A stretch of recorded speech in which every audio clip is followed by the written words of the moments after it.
gabi, paparamdam po rito si Senyor. Tuwing gabi.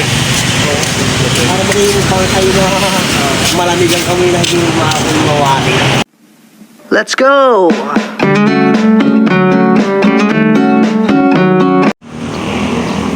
Dito ako ngayon nakatayo sa dating kinalalagyan ng mahal na Senyor Nazareno na San Juan, Batangas.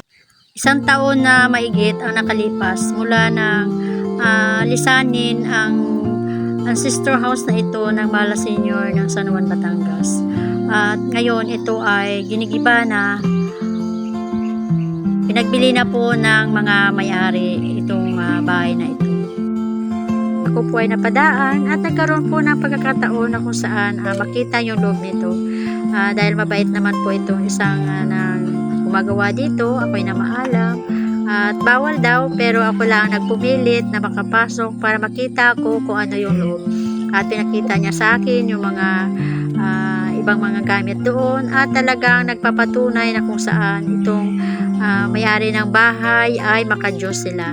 At nakita ko rin yung mga kahoy, nagpapatunay na kung saan itong ancestor house na ito ay daang taon na ang nakalipas.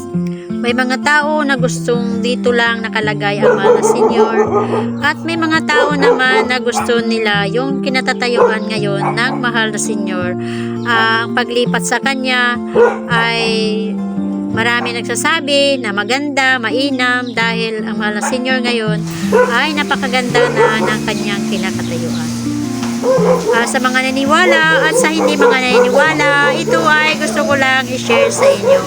Kahit saan po nakalagay ang mahal na Nazareno na San Juan, Batangas, ang mahalaga ako ay nakapagtinda, nakapaghanap buhay at mayroon ako nabibili ng pagkain araw-araw.